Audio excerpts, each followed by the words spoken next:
métricas lorentzianas. La métrica lorentziana, del espacio de todas las posibilidades, de todo del universo de variedades con métricas, ¿ya?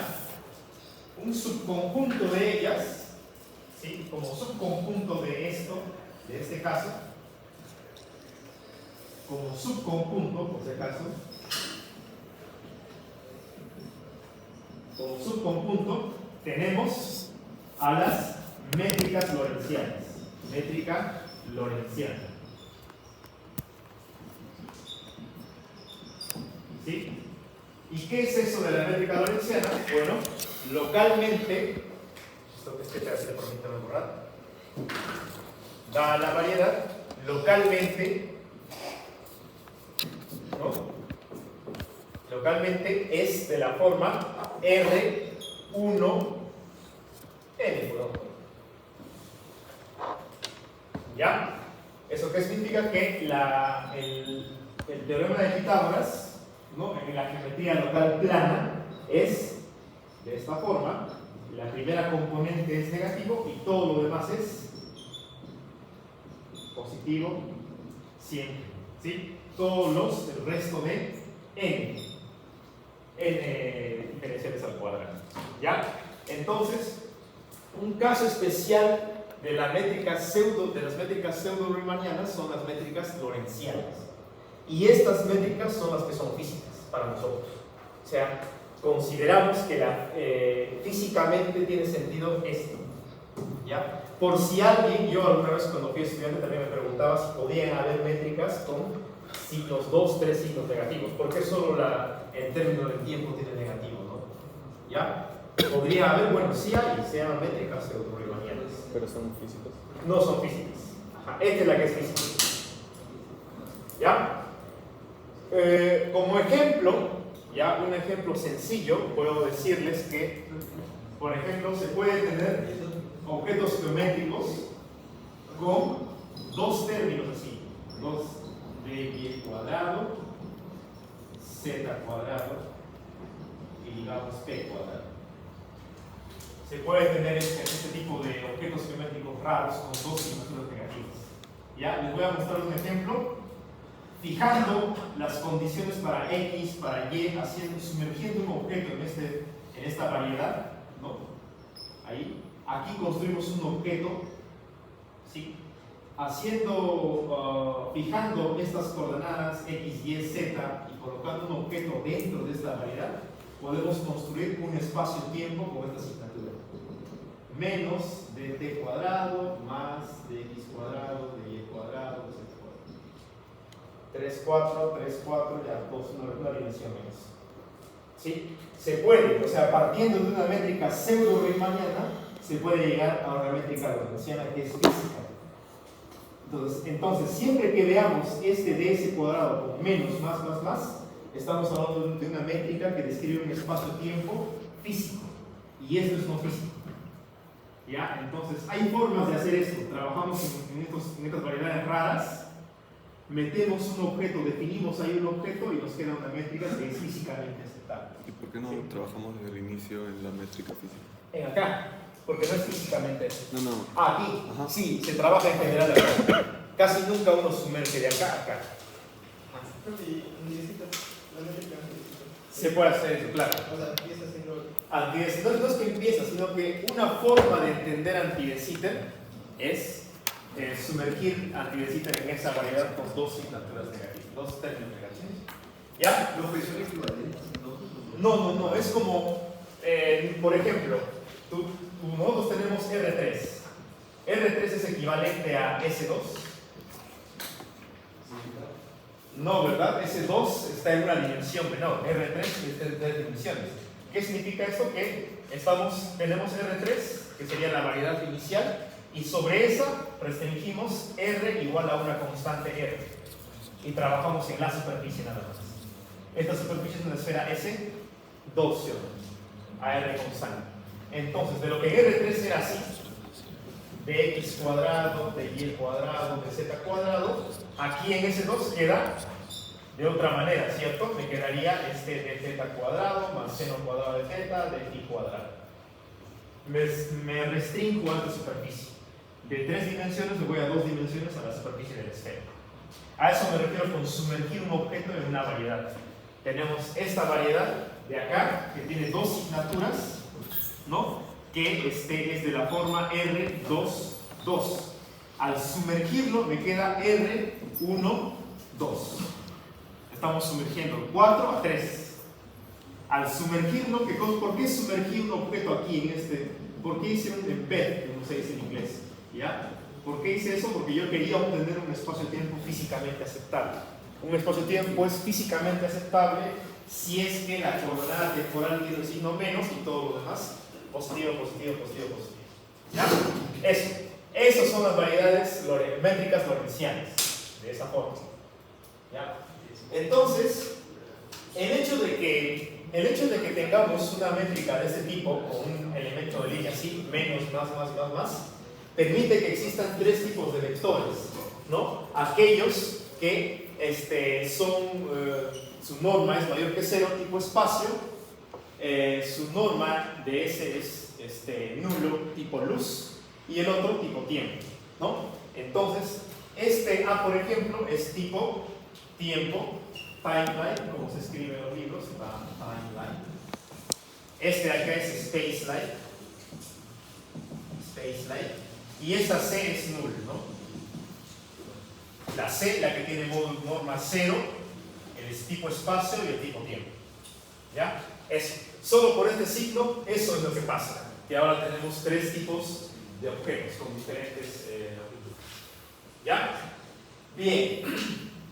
Bueno, entonces, ahí está en esencia el caso. Eso es lo que quise decirles, que las variedades con métricas lorentzianas son un subconjunto de las variedades con métricas pseudo-riemannianas, ¿no? Aquellas que admiten de ese cuadrado admiten muchos negativos y n negativos, n positivos, n es signatura negativa, m es signatura positiva.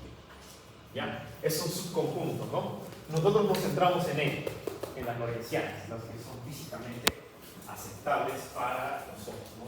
Creemos que ahí es donde sucede la física, ¿sí? Bueno, creemos en el sentido de que se ha trabajado bastante ahí y todo funciona, ¿no? Eso.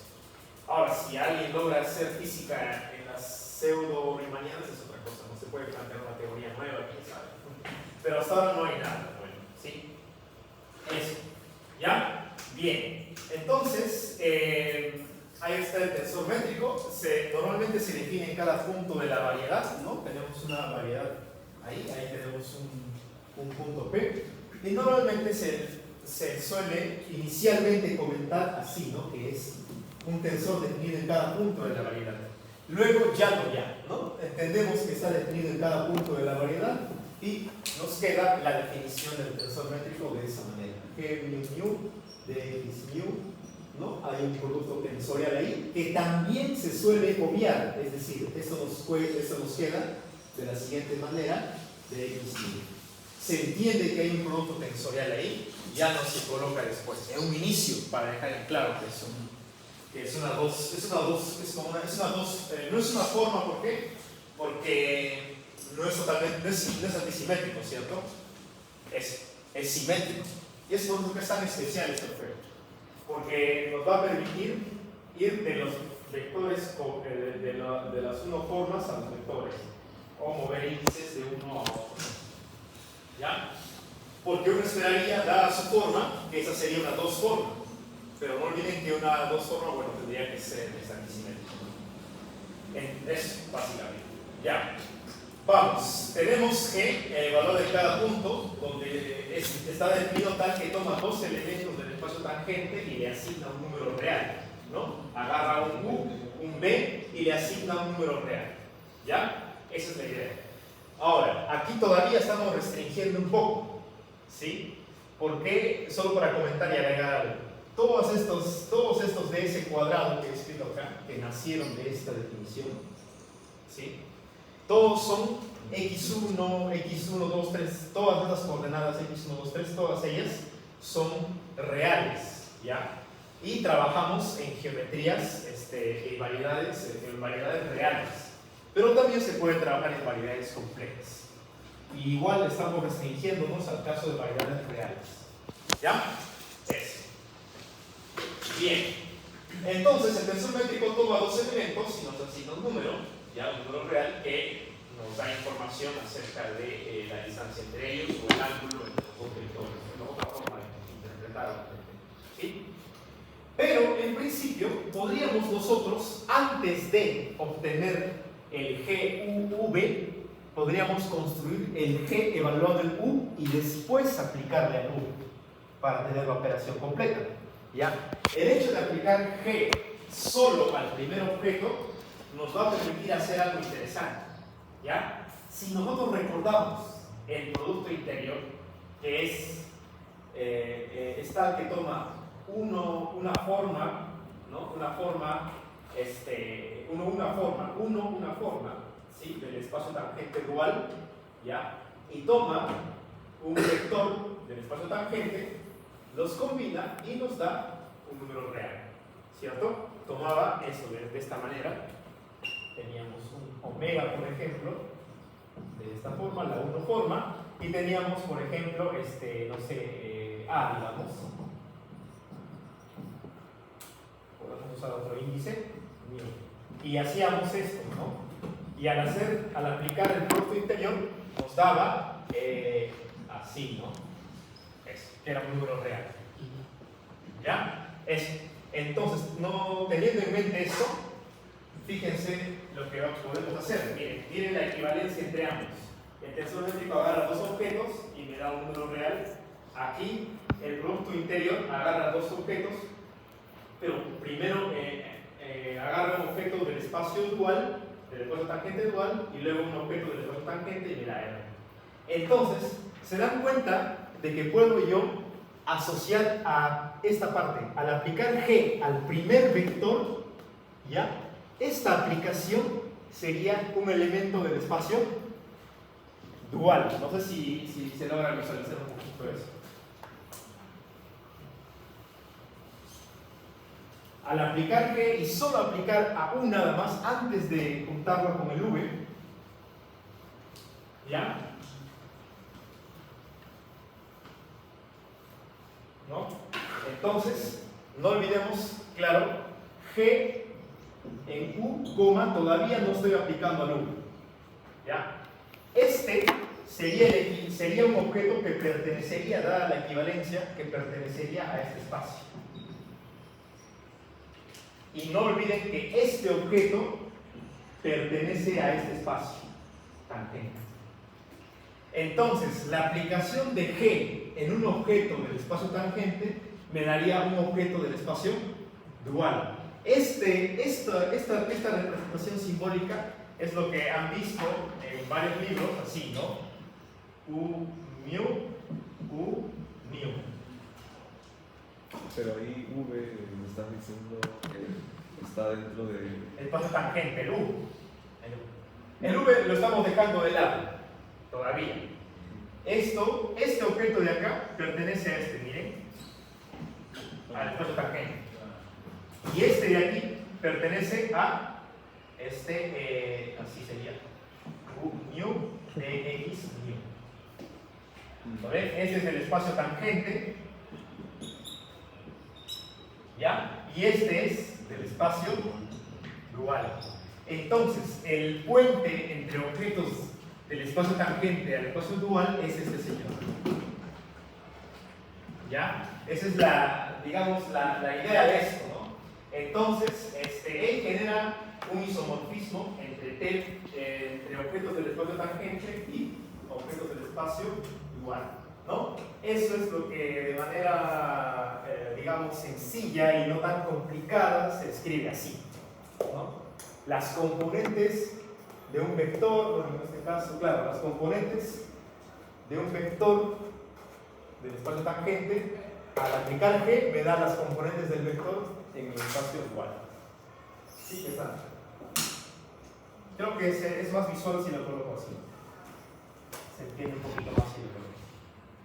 Ya, ahí se me ocurrió explicarlo mejor así. No sé si sería un poquito mejor así. ¿Ya? ¿Se puede ver una transformación de coordenadas o así? O sea, No, no es una transformación de coordenadas. No, o sea, no, pero como análogamente es como que en un espacio otro.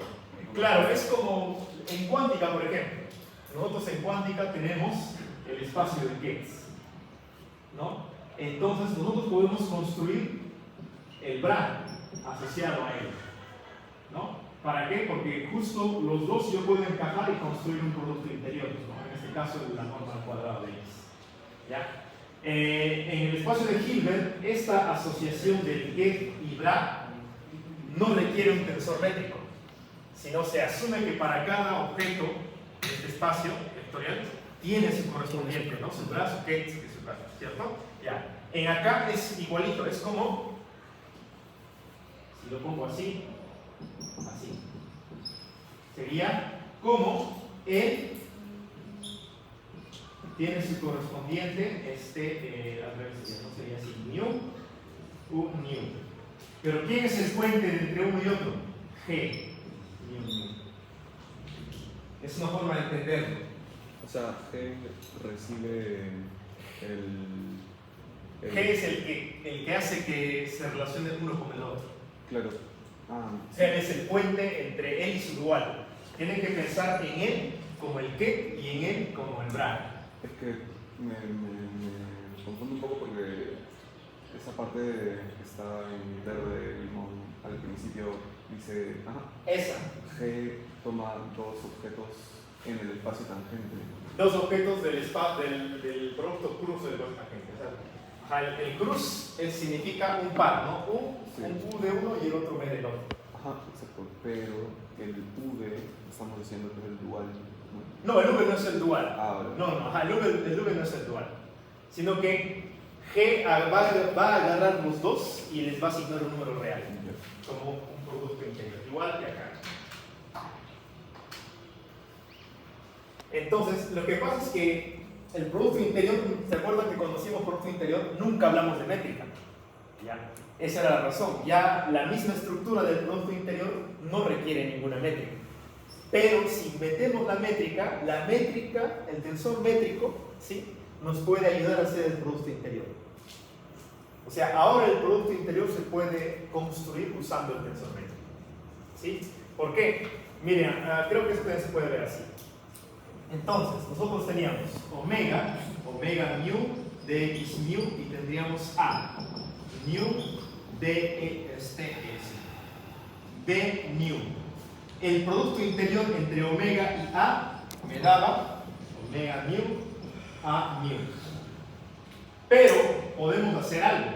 Podemos usar el tensor métrico, ¿ya?, para obtener el producto interior entre omega y a. ¿Sí? Pero, mucho cuidado, esto tiene que ser un vector, no puede ser por ahora, no puede ser de otra forma, ¿no? Voy a colocar aquí la versión de una forma, no sé, digamos, llamémosle P sigma de sigma, ¿ya? Yo puedo tomar esto, PA, ¿ya? La acción de G en P y A. Y la acción de G en P y A, lo que me va a dar es un número. ¿Qué va a hacer G? Lo que va a hacer es tomar P, puede tomar sigma, A, puede tomar mu, ¿no? Lo puedo escribir G. Es muy abstracto si se ve así, ¿no? Pero lo vamos a aterrizar, miren. Se lo puede aterrizar bien, miren. P es sigma en su base, ¿no? Coma, A es A mu en su base, ¿ya? Y ahora, como estos son números, me queda P sigma, A mu y G aterrizado en esa base. Cuando G es aterrizado en esa base, a esta cantidad se le llama G sigma mu. De esa forma, ¿ya? Y se puede ver, por ejemplo, si yo actúo, bueno, aquí ya son números, no pasa nada, puedo moverlos. A mu P sigma, G sigma mu. Si yo actúo el tensor métrico aquí, ¿ya?, ¿qué va a hacer? sigma, sigma, me va a quedar A nu, P nu, miren. Un producto interior, como el producto interior, miren. Cuando yo tomaba el producto interior entre ellos dos. Entre él y él me daba así. Y miren, cuando aplico el tensor métrico entre él y él, me da esto. Por eso es que se asume ese paralelismo entre los dos. ¿Ya? Bien, por ahí va la idea. Entonces, bueno, ahí está la dos formas y bueno, se puede escribir en las dos formas. Bueno, ahí está. Ahora, una línea, o sea, una variedad cualquiera, ¿no? Podemos nosotros construir una línea de universo, ¿sí? En una variedad lorentziana en particular, ¿ya? Podemos construir una línea de universo y calcular el elemento de longitud de esa línea, que es esta ds. ¿Sí? El cuadrado de ese ds es justamente ese, está dado por el tensor métrico. ¿Ya? El cuadrado de este ds está dado por g mu de x mu. Bueno, normalmente se coloca así, ¿no? Pero ya se entiende que hay un tensorial ahí, bueno, que está contraído con g. ¿Ya? Ese es el teorema de Pitágoras para cualesquiera variedad, pero en nuestro caso nos vamos a centrar en variedades, bueno, lorentzianas. Bueno, hay ejemplos que voy a trabajar con variedades riemannianas también, ¿no? Los ejemplos comunes de R2. R2 es una variedad riemanniana, ¿no? Es el ejemplo más común que solemos usar. ¿Ya? Entonces, si hay una carta x mu, yo puedo escribir el elemento en ds cuadrado de esa manera. Si hay otra carta phi2, ¿no? Otro sistema de coordenadas, otra carta, el ds cuadrado quedaría de esa forma, ¿sí?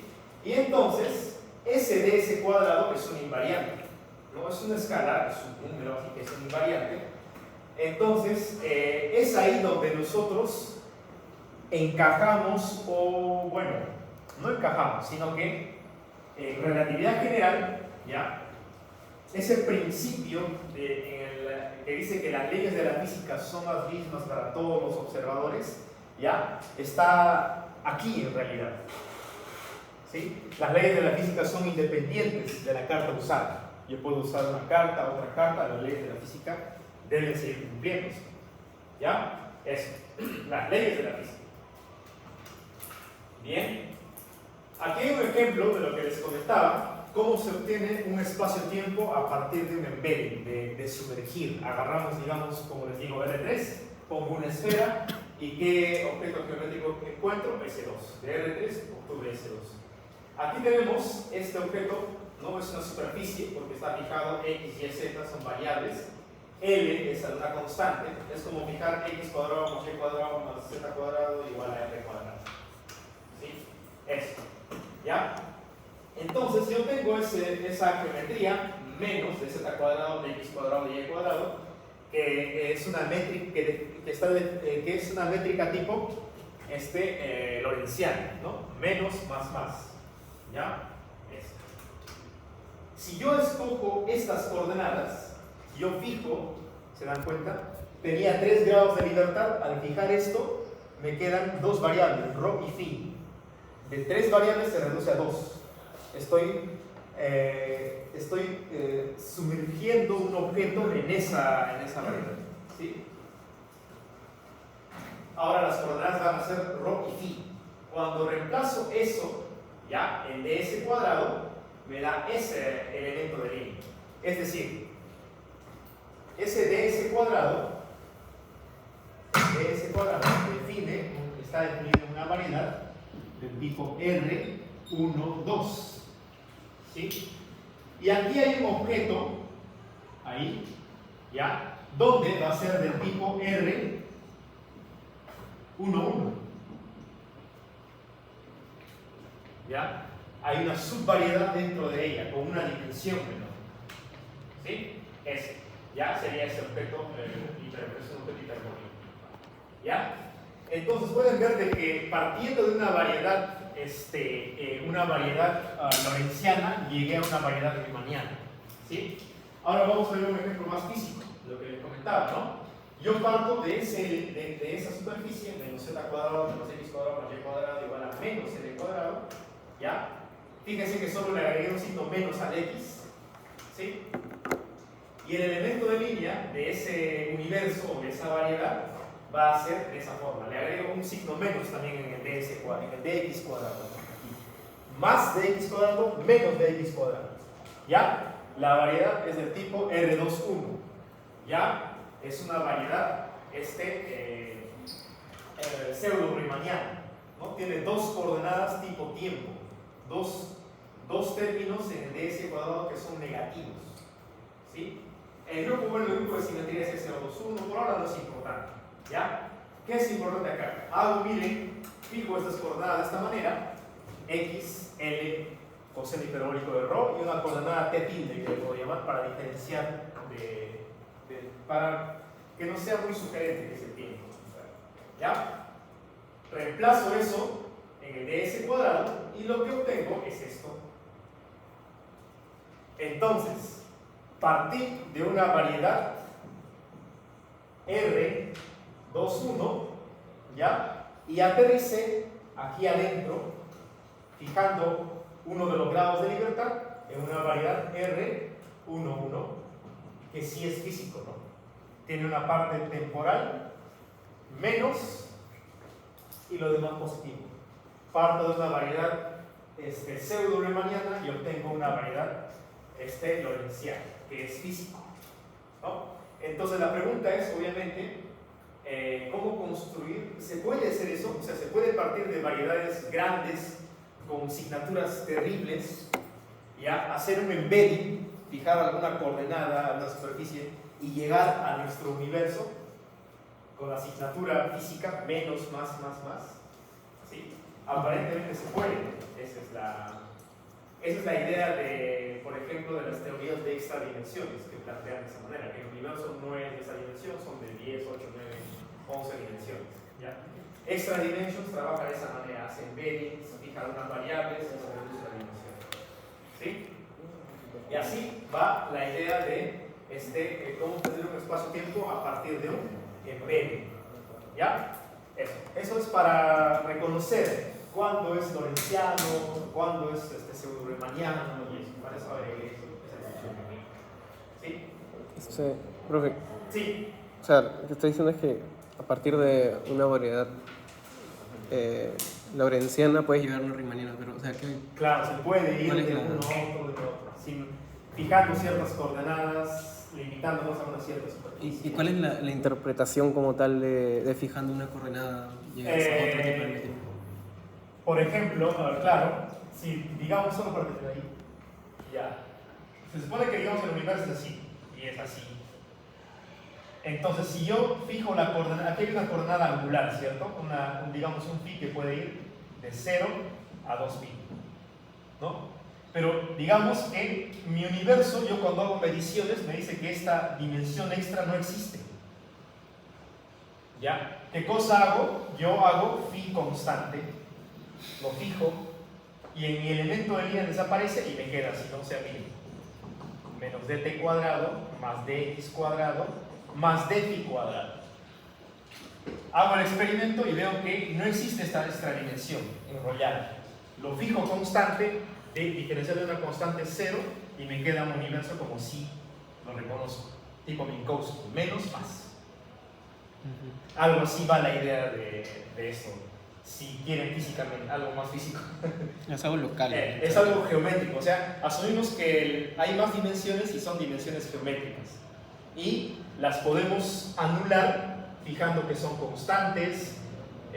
¿Para qué? Para que desaparezcan y quede nuestro elemento de línea como el universo que observamos. Es una manera de ver. Pero eso los ha hecho sin costo alguno, básicamente cambió de signo. Claro, el allá. O sea, el único costo que yo veo es de que limitas la dirección, ¿no?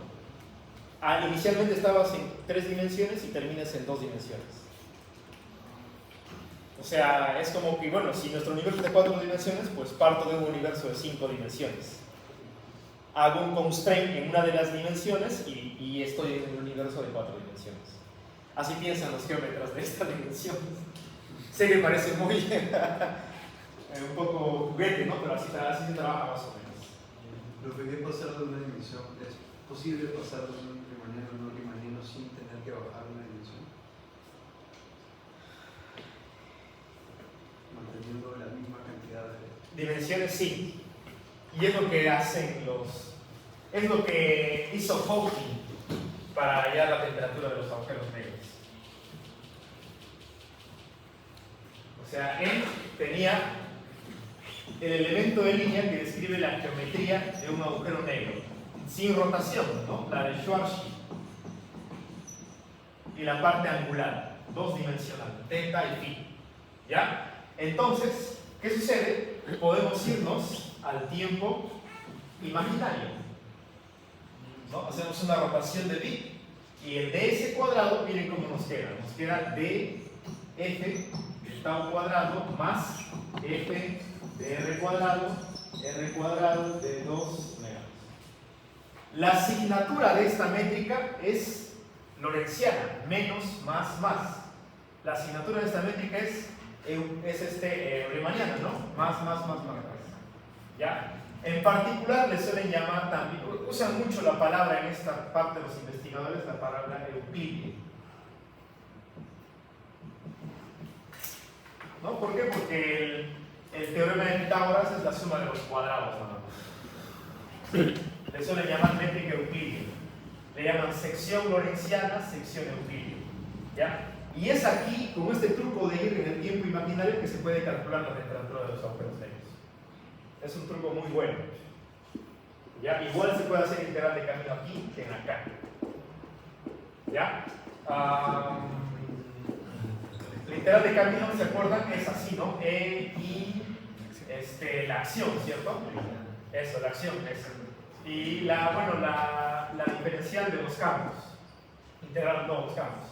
¿Ya? ¿Qué pasa cuando esta acción cómo es en realidad? Es la integral de raíz de menos g, el lagrangiano, la función de Lagrange, ya sea de todas las teorías que puedan ustedes colocar.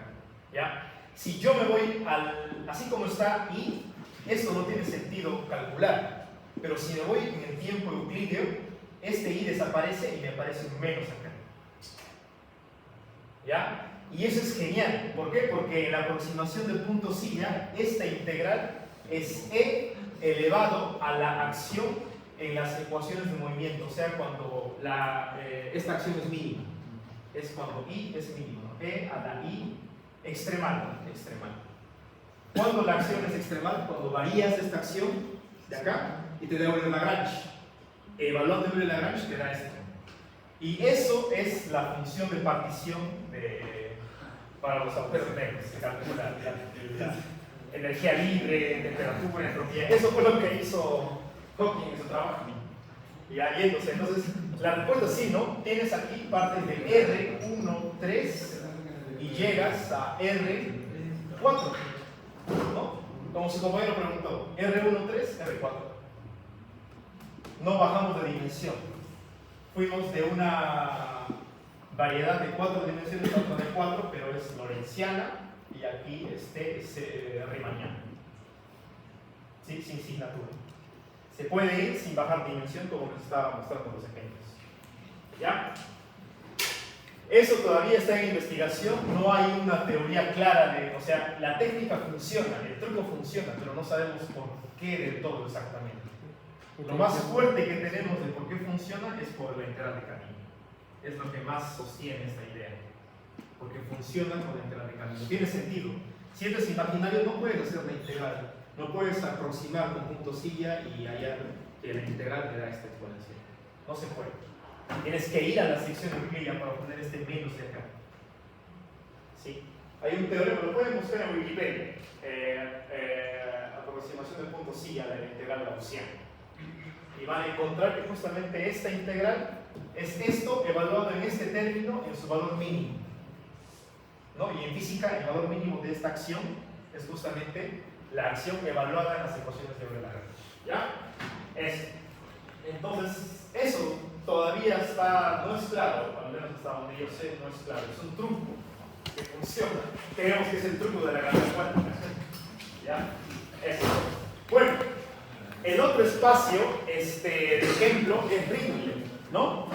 Tenemos esa métrica que es de Minkowski, menos de t cuadrado más de x cuadrado, es la métrica de Minkowski, el lorentziano, es el próximo plano de Minkowski, de la relatividad especial, y es la métrica que usa un observador inercial. Todos los observadores que están a velocidad constante en la relatividad especial tienen esa métrica y ese elemento de línea, menos de t cuadrado más de x cuadrado, tal cual. Pero apenas este es el observador, ¿sí? Pero este observador ve, digamos, una mosquita que está acelerando. Cuando la mosquita acelera, ya, el universo que ve la mosquita va a ser este. ¿Sí?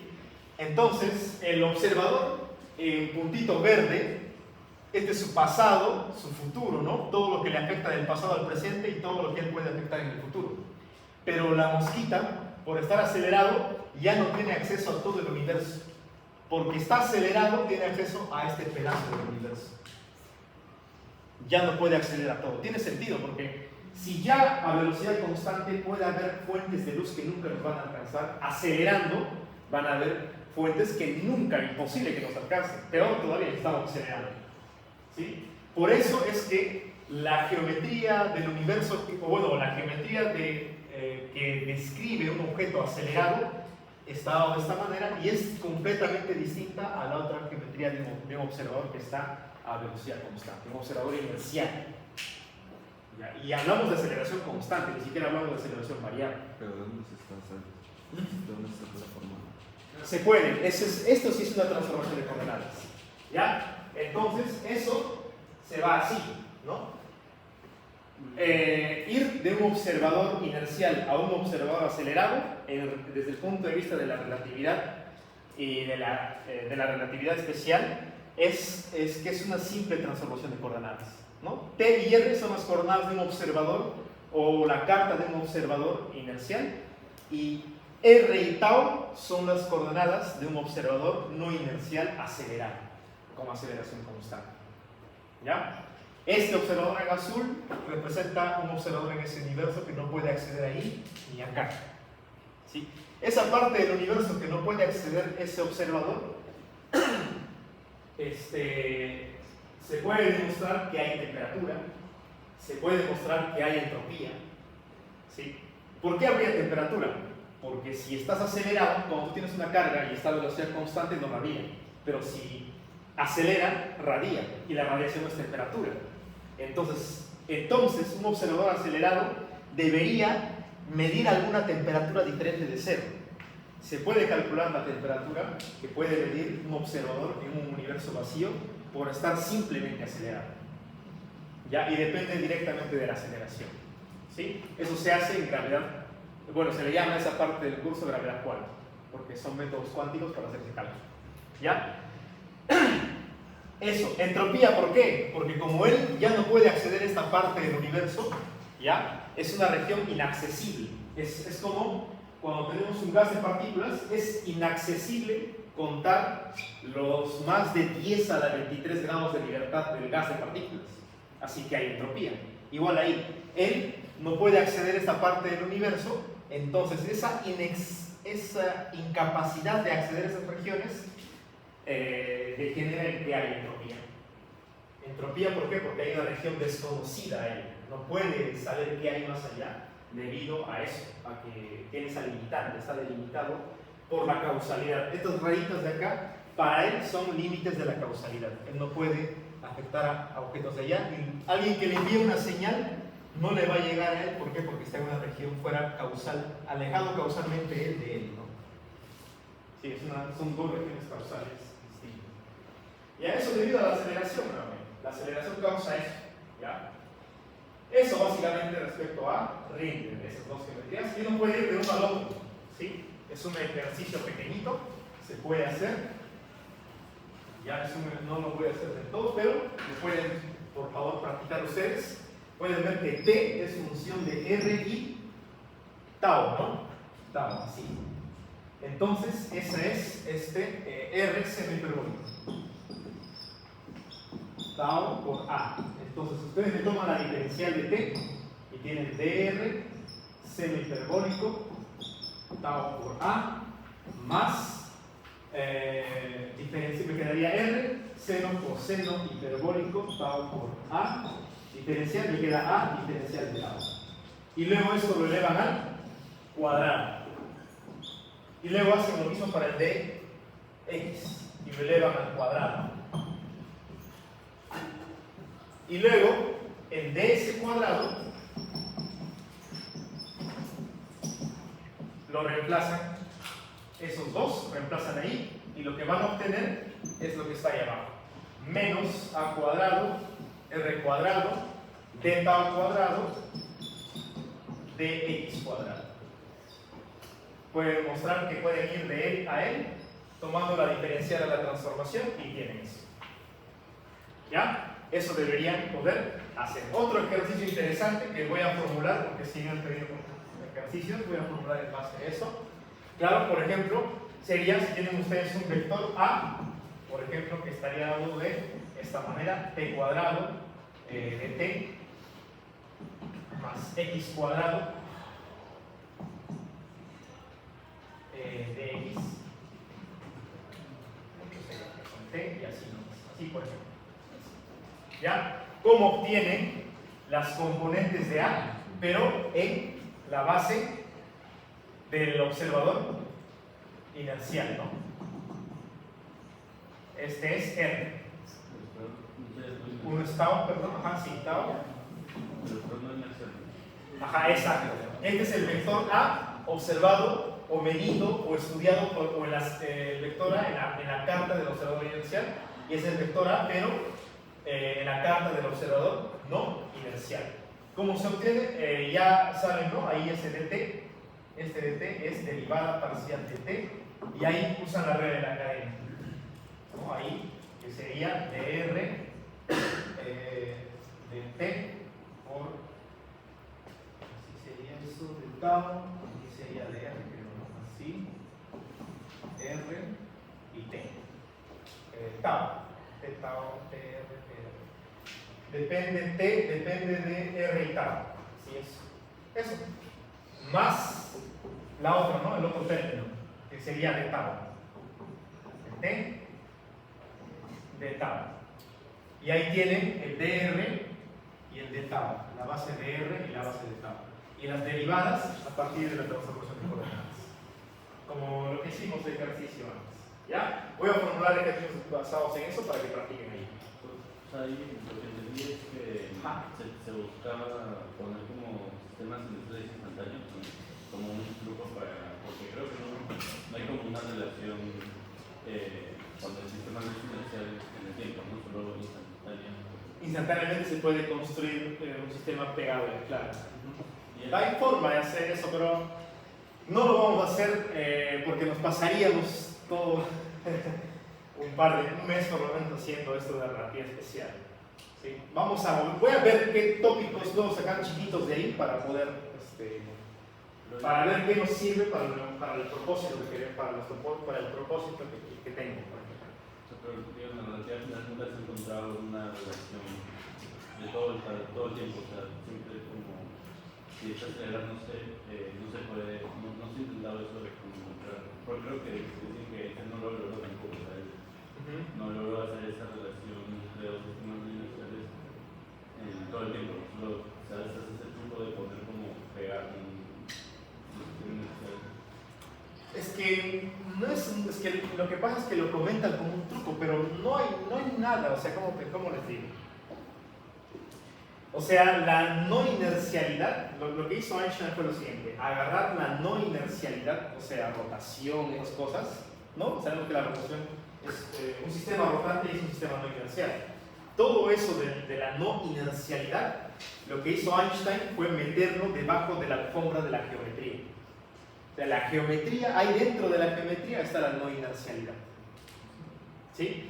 Ejemplo, cuando hacemos movimiento rectilíneo y derivamos los vectores, sabemos que la base IJ es constante, pero cuando pasamos a rotación, derivamos los vectores unitarios, radiales y angulares, ¿cierto? Y ahí aparece la fuerza de Coriolis y todo eso.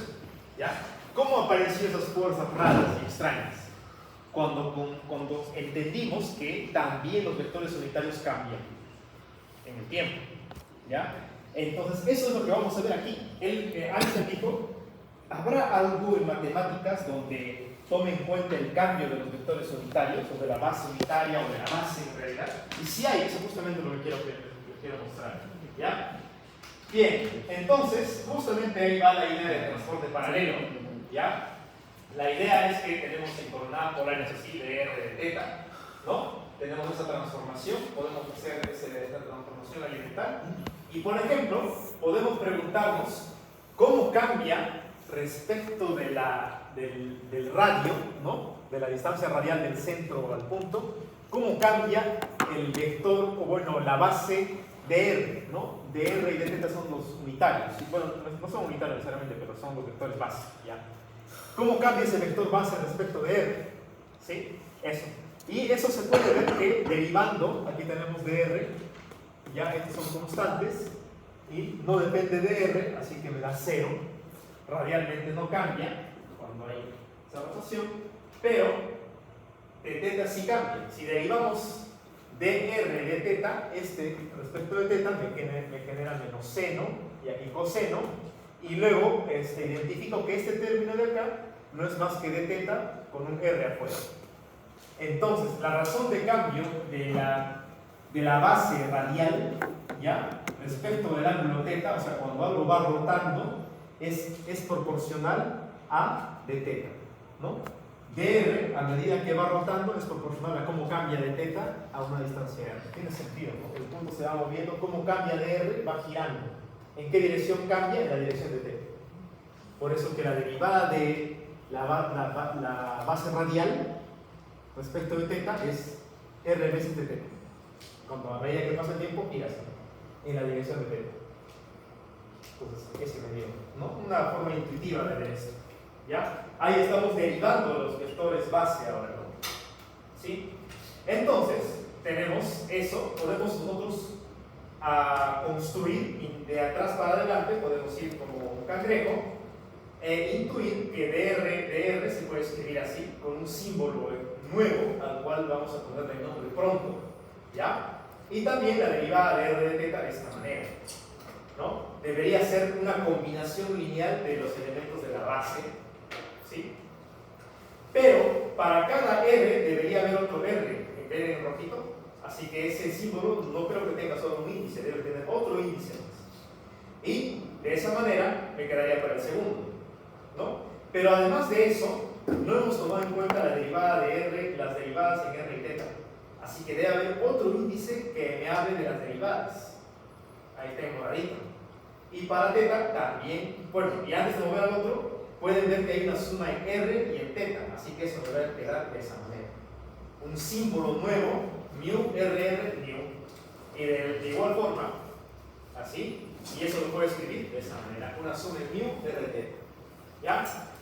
Entonces, en esencia, ¿cómo cambia la base radial? Es proporcional a sus vectores de la base, pero con estos coeficientes que me dan información de cómo cambian los vectores base a medida que se mueven en el espacio, ¿no? O en la variedad misma. ¿Ya? Esa es la idea de ese objeto, que bueno, normalmente es muy abstracto, ¿no? A ese objeto, bueno, en general, si extrapolamos esto para todas las demás coordenadas, puedes ver ahí la forma extrapolada de esto sería así, ¿no? La razón de cambio de la base es proporcional a la base, donde el factor de proporcionalidad le vamos a llamar símbolo de Christoffel, ¿ya? Ese símbolo de Christoffel es importante para definir la conexión, ¿ya? Entonces, Einstein se dio cuenta de eso, ¿no? Si algo rota, la no inercialidad está almacenada en ese símbolo de Christoffel. ¿Sí? Ese símbolo de Christoffel me da esa información de la no inercialidad de los objetos. Y ese símbolo gamma, mu, sigma, es el símbolo de Christoffel donde está guardada o almacenada la información de la no inercialidad, ¿no? Sean dos vectores del espacio tangente, ¿ya? Tal que vamos a definir este operador, ¿sí? Que es el operador de conexión. Toma dos objetos del espacio tangente y le asigna un nuevo objeto del espacio tangente. Eso. ¿Ya? Normalmente, para no estar escribiendo a cada rato que el espacio tangente, suelen simbolizarlo de esta manera, ¿sí? Con un X curvado, ¿ya? Pero en sí se refieren al espacio tangente, ¿sí? Vector, ¿sí? Tomamos dos elementos y le asignamos ese nuevo elemento, ¿sí? Que es la conexión, ¿ya? Que vamos a definir, ese nabla es la conexión, ¿sí? Entonces, definimos la operación fundamental. Lo que les escribí allá arriba es una intuición, ¿ya? Esta es la definición concreta. Esta es una definición, ¿ah? Esto no se demuestra, sino que es una definición, ¿sí? Entonces, los coeficientes de la conexión. Esta conexión es un operador y tiene sus coeficientes nu, ¿ya? La operación de este sobre la base del espacio tangente, es proporcional a la base del espacio tangente con este término de proporcionalidad, que es el símbolo de Cristo. ¿Sí? Parece abstracto, pero ya lo hemos visto en un ejemplo. Entendemos que cuando analizamos el cambio de los vectores unitarios, ¿ya? Estos pueden cambiar porque hay rotación. Y la información del cambio de los vectores unitarios en el espacio está almacenada aquí. Así que esto no debería ser tan raro. ¿Ya? Se ve raro, pero no tiene que ser raro. ¿Sí? Entonces, esa conexión tiene dos operaciones. Es lineal, ¿ya? Hay un campo escalar pi que también se puede escribir de esta manera. Es lineal también en el vector también respecto al cual se aplica, ¿ya? Y recordamos la definición. Tomamos dos elementos del espacio tangente y me asigna S, ¿sí? Vean cómo la conexión agarra un vector W, ya va a hacer algo va a hacerle algo a W respecto de B, ¿sí? Eso, ¿ya?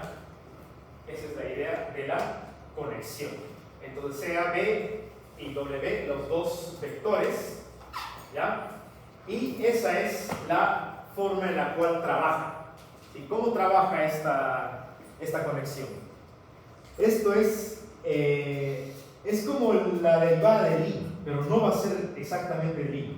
Es cómo cambia W respecto de B. Es una derivada de un vector respecto de este vector. Pero van a ver la diferencia con la derivada de Lie, porque en la derivada de Lie, esta derivada dependía de él y de él simultáneamente. Ahora van a ver cómo trabaja. Miren. Así trabaja. B mu, nabla mu, donde el mu es el índice y el W. El W reemplazamos de arriba y nos queda así. ¿Ya? Luego, el nabla va a ingresar, es una derivada de un producto. ¿Sí? Va a ingresar dentro del morado, ingresa y golpea el primero, sería nabla de omega super nu por la base de nu más omega super nu por el nabla aplicado en de nu. Y ese último está definido, esta es una definición, este de acá, ¿no? Esa es la definición de cómo aplica esto sobre esto, ¿no? Que es el Christoffel de esta manera. Así. Y lo otro es que cuando este coeficiente, una de las componentes de la conexión, aplica sobre él, esto es la derivada ordinaria de toda la línea. Sí. Porque este ya no es un vector ni nada, esta es la componente del W. Si no olvidemos que así está el W, ¿no? W, nu. Estos son solo componentes, son numeritos, son funciones nada más. Entonces esto, aplicado a él, le queda eso simplemente, una derivada ordinaria. Entonces cuando él aplica a los coeficientes o a las componentes de un vector, se vuelven ordinarios. Pero cuando él aplica a la base, aparece Cristo. ¿Ya? Solo eso, esas dos reglas elementales. Y van a poder hallar la derivada de un campo respecto a otro campo, que luego le vamos a llamar derivada covariante, de cualquier tensor de orden n, contravariante, covariante, dual, de todo van a poder hallar, entendiendo esas dos simples reglas. ¿Ya? Entonces,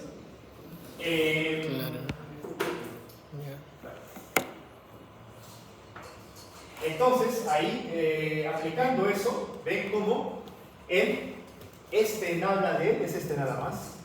La derivada ordinaria, él baja ahí. Y aquí la derivada de él es el más importante, ¿no? Es proporcional a él. Bueno, ahí sigma, pues sigma. Y ahí, ¿qué debo hacer? Lo que debo hacer es siempre sacar la base afuera. Y acá lo que puedo hacer es cambiar este mu por sigma para poder factorizar derivada parcial de sigma. Para sacar la base. ¿No? Ahí estoy copiando otra vez, no se preocupen, para no perder la ilación. ¿Ya? Y ahora lo que voy a hacer es cambiar mu por sigma. ¿No? Ahí cambié mu por sigma para sacar la base de sigma. Lo extraigo, ¿sí? Y me queda esa cosita que está en todos los libros en color morado, ¿ya? Que le llaman la derivada covariante de las componentes del tensor W sigma, ¿no? A ese, lo que está en moradito, ¿ya? Le vamos a dar una definición. Pero ¿cómo me queda esto? Me queda que la conexión aplicada a un vector W respecto de B, me queda ese término. Donde ese término que está ahí en el medio, en paréntesis, nabla mu de W sigma, es a lo que le llamamos la derivada covariante de las componentes de W sigma respecto de mu. ¿Por qué esto es un poco más intuitivo supuestamente? Porque, bueno, tenemos una parte, la derivada ordinaria de toda la vida, y el nuevo término que viene por considerar los cambios en la base. ¿Sí? Es hacer lo que se hizo en física 2 o en clásica cuando teníamos Coriolis, solo que hacerlo un poquito más sofisticado con tensores. ¿Ya? Si preguntan qué es este término de acá, bueno, es como Coriolis. Todo lo que parece Coriolis como derivan en coordenadas polares, en coordenadas esféricas, es ese de allá. Está metido dentro del símbolo de Cristo. Ese símbolo, gamma grande. Ahí está metido todo eso. ¿Sí? Y el primero es la derivada ordinaria. ¿Sí? ¿Ya? O sea, ahí tengo un punto porque ya ese omega sigma ya no se considera como una componente de. Ahí está. Ya no se considera como una componente de. Porque antes. Ajá. Sí, lo vamos a analizar, no hay problema. Medio. Claro, la idea es que teníamos así, ahí está, el B mu, D mu y el W que lo estoy definiendo como W, claro, mu. Entonces, vamos al resultado, ahí. ¿Qué es la conexión que se aplica al vector W respecto de B? Es el resultado de esa aplicación está dado de esta manera, el B mu, y este objeto de aquí, W sigma, y esto es sigma. ¿Ya? A este es al que le llaman derivada covariante. Derivada, en los libros clásicos se llaman derivada covariante. ¿Derivada covariante de quién? Derivada covariante de las componentes de W. Porque no debemos olvidar que estos son solo componentes, ¿no? Este es componente y este es componente. Hemos derivado las componentes de W, no es del vector. El vector es todo esto.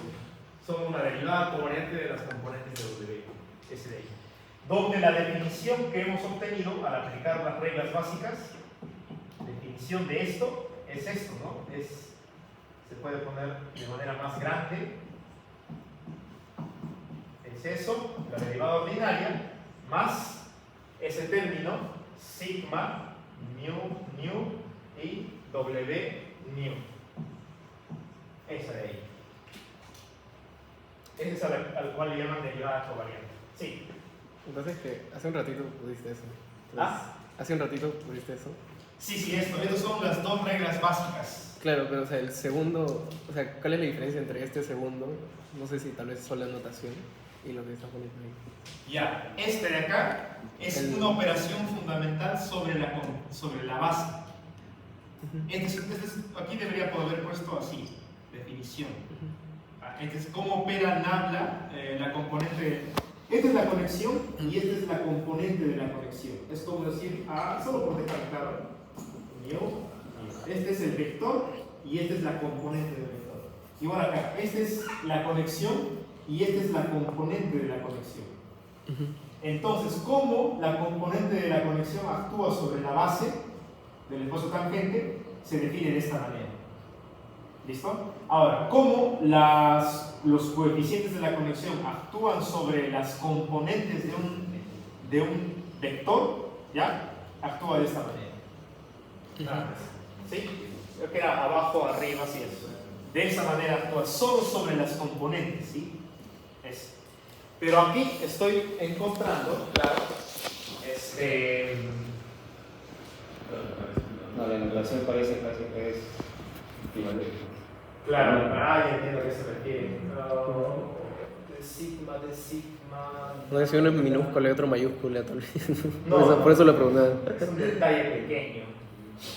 A ver, déjenme verlo acá, tal vez algo se me está yendo. A ver, ahí entra de sigma, Nabla actúa ahí, y esa es la derivada ordinaria. Creo que estás definiendo, es como una definición de que todo el W lo estás relacionando en un solo término. Sí, por eso la confusión, claro. Lo que pasa es que, ya, sí entiendo a lo que se refiere. Lo que sucede es que, ya, así pasó eso, ¿no? Solo para mostrar, así.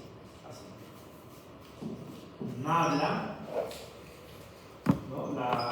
La componente de la conexión aplicado en W nu de nu. Entonces, cuando yo aplico esto, me va a quedar este de aquí, ¿ya?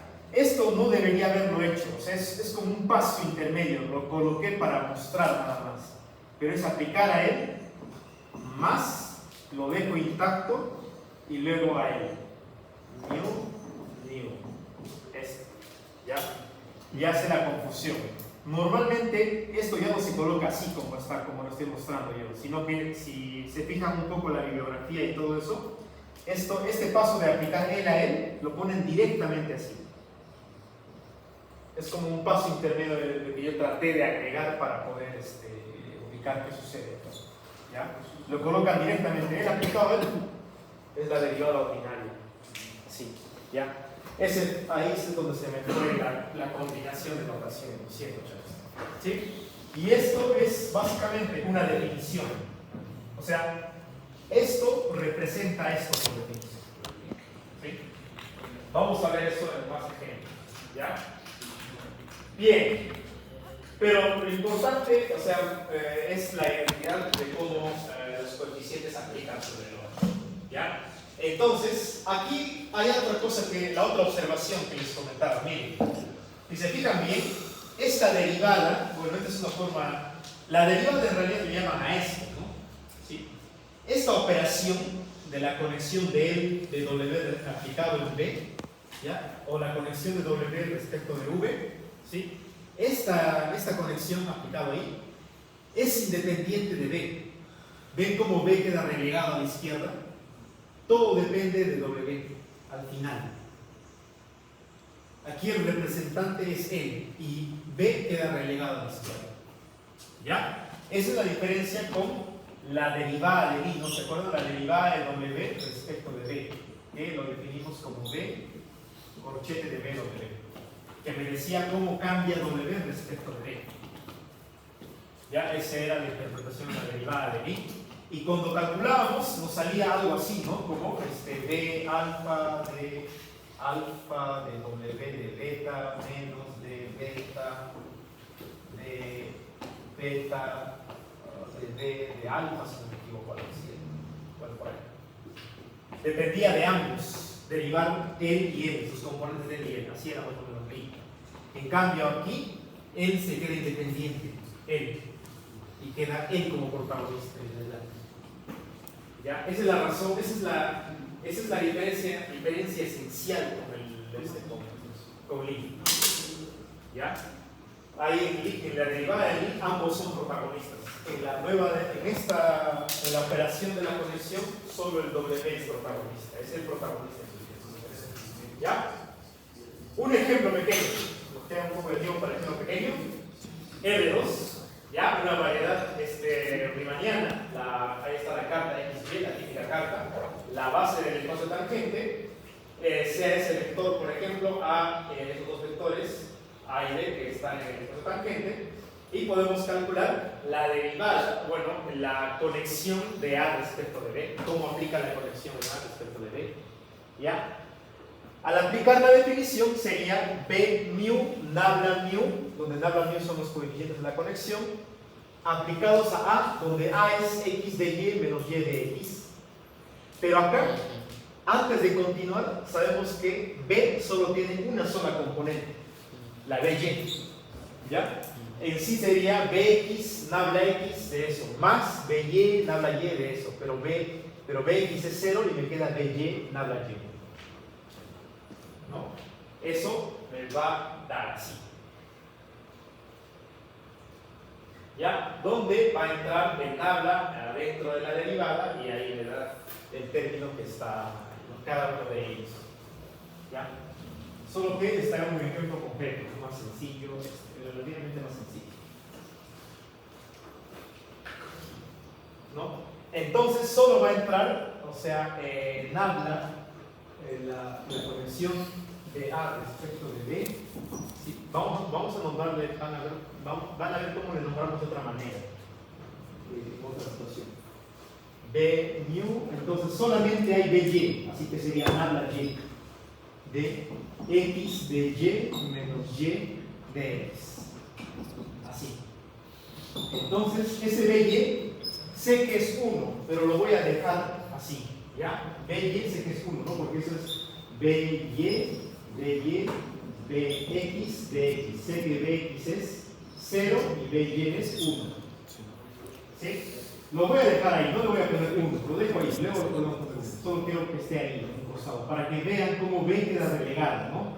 Ahora, él entra y cuando él aplica este producto, ya, ahí entra como ordinario, ¿no? Ahí me quedaría Dx, Y, de Y, y luego él a él, que sería nabla Y, Y. El primero, de esa manera, y luego entraría al otro. Cuando él aplica él, me quedaría la derivada ordinaria, y luego él aplica, bueno, por él, ¿no? Por el de X, un producto, menos, luego Y sale, y luego él aplica él. Nabla de Y, ahí sí mucho cuidado, en la base. Y me queda de esa manera, así, ¿no? No debería ser 4. Falta uno más, ¿no? Falta uno ahí. Falta uno más, sí. Acá de X, aquí lo voy a... Estos son los últimos. Sí, falta el... No, solo son dos nada más. Ah, pero el primero, ¿no? Sería de Y por él. Y sería Y.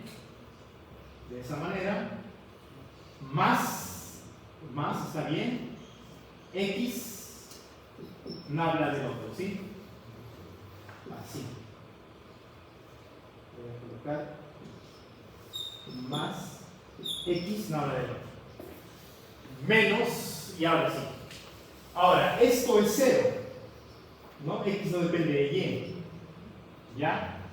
Pero esto no es 0, ¿no? By, ahí tendríamos X, y eso es como es Y, sigma, por ejemplo, de sigma, ¿no? La definición de nabla en él. Es menos, esto es 1, ¿no? La derivada parcial de Y, y me queda X, menos Yx, puedo poner sigma, no hay ningún problema, y me queda así. ¿No? Y ahí puedo expandir X este sigma varía de x hasta y, ¿no? X, x, x, y, y. X, x, y, y. Ya, hay una sumatoria ahí todavía. ¿Ya? Entonces ahí está el valor, luego de un reemplazo de sumatoria. Si miramos un rato acá, antes de allá, 4, aquí dos términos, 2, 2, 4, 5. Debería haber 5, 1, 2, 3, 4, 5. O 5 términos ahí. Luego, ¿qué cosa hago? Junto, ¿no? Los derivadas parciales, las bases en X, las bases en Y, los agrupo en grupitos. ¿Ya? Los agrupo bonito, ahí está de X, ahí está de Y, la base diferencial esa. ¿Sí? Ahí está bonito separadito. Fíjense que todavía no dije nada acerca de los Christopher porque todavía no sabemos cómo se calculan. Nos falta todavía para ver cómo se calculan. ¿Ya? Y luego regresamos a la definición. ¿Cómo era la derivada de A respecto de B? Como acá.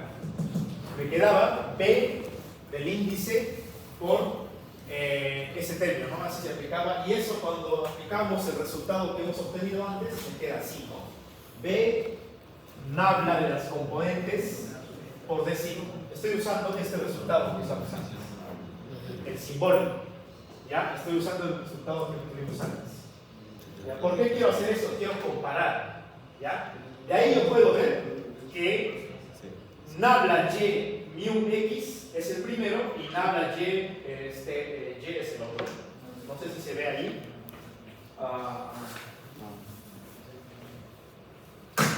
¿No? O sea, B A, se supone que este es B mu nabla mu a sigma, por ejemplo, de sigma. Pero como solo hay una componente, este será B y nabla y sigma sigma. Solo hay una componente y, la de la x es 0. Queda eso. Ahora, esto de acá lo tengo, ese B y Y, lo factorizo y expando la suma en sigma.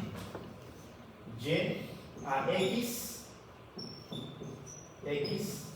más y y a tener sigma x. X, no, x, y sería. Sí.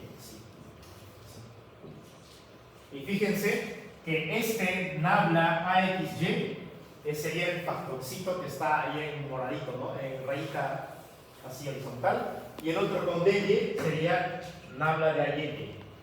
Por eso lo pongo ahí abajo. En ese colorcito. X, el otro y el otro X por el Y. ¿Ya? Para dejar en claro qué son esas cositas. ¿Sí? Luego vamos a ver de que los Christoffel todititos en R2, en la carta Euclidia XY, la ordinaria, en la carta donde la métrica es así, ¿no? Así nada más. En esa carta, ya Euclidia, ¿sí? Todos los Christoffel son ceros. Luego lo vamos a ver. Por ahora, aceptemos que sean así. ¿Ya? ¿Qué me da el primer caso? -1. ¿Y qué me da el segundo caso? Me da 0. ¿Cierto? Bueno, pues si ustedes agarran la AX y lo derivan respecto de Y, coincide exactamente con la derivada ordinaria. ¿No? Y si agarran el Y y lo derivan respecto de Y, les da 0. O sea, que en el caso euclideo, los vectores unitarios no varían en el tiempo, no varían en el espacio, son constantes, 0, y la derivada covariante es la derivada ordinaria, ¿no? Esa derivada covariante es la derivada ordinaria. Pero nos falta todavía, nos falta mostrar que de verdad es así, ¿no? No me queda claro por qué cuando está operando mete al nabla como si fuera una derivada ordinaria. En la cadena y pone que es una derivada ordinaria para las componentes del X y del Y. Claro, sí, esa es.